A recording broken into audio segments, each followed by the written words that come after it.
Even though it's the case that progressives might be on the same page when it comes to policy substance, when it comes to strategy, I've seen considerable disagreement among the progressive community.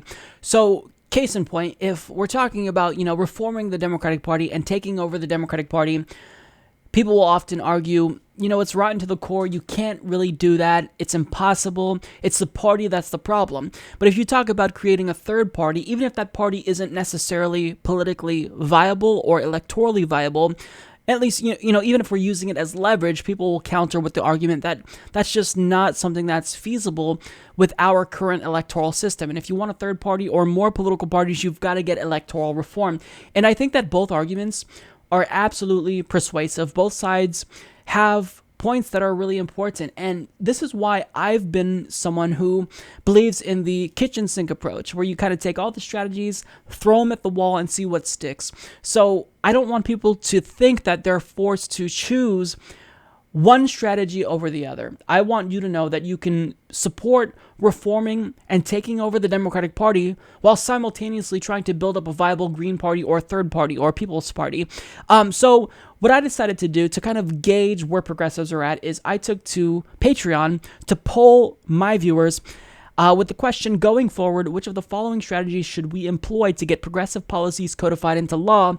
And 56% agree that we need a multifaceted approach. So in total, 21% think that we should try to reform or take over the Democratic Party with the likes of Justice Democrats and brand new Congress.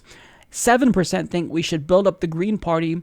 17% thinks we should start a new People's Party with the Draft Bernie movement. And 56% think we should try to do all of those things at once. And once again, with this poll, I am in complete agreement. So getting to some of the comments, Jason King makes the point that the Democrats poll worse than Trump overall. Democrat is now a toxic brand and will hurt any chance of a progressive winning an election. Progressives need to team up with Nick Brana and push for a progressive party.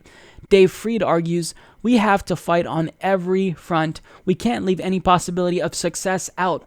Anyone saying that won't work is not helping. Until the strategy fails completely, we must pursue it.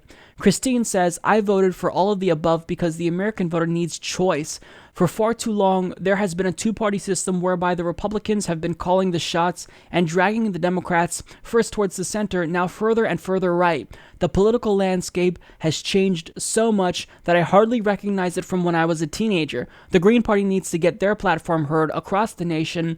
The Democratic Party needs to be reformed. Bernie Sanders and others like him, Tulsi Gabbard springs to mind, need to do more in engaging the public and discussing everyone's concerns and how to resolve major issues. And finally, a new party needs to be introduced that is nothing if not progressive, and dare I say, aggressive. Justice Democrats is a good start. If people have more choice and more exposure to politics, more freedom to not only make that choice, but find the information to make an informed choice, I believe the American voter will show up in droves the next time an election takes place. Also, Super Tuesday has got to go. People work and go to school. They need to feel that they can go and vote, make their choice heard without fear of the process taking too long. I propose a Super Saturday. Yeah, so these are really excellent points.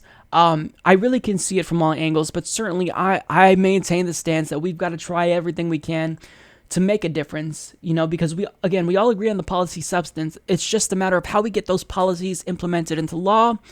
And for me, lately, I think that what you've all noticed is that I've kind of stopped trying to rely on politicians so much, and I'm trying to take it into my own hands, and our own hands more specifically, by calling up people who are elected and demanding that they co-sponsor bills like HR 676, telling them to vote against the AHCA. I think that this is a strategy that we should also implement, kind of the, I don't know what you would even call it, take it in our own hands approach. So I think it's really important that we stay in tune with what progressives are thinking. So let me know in the comment section down below what you think and how you would have voted in this poll.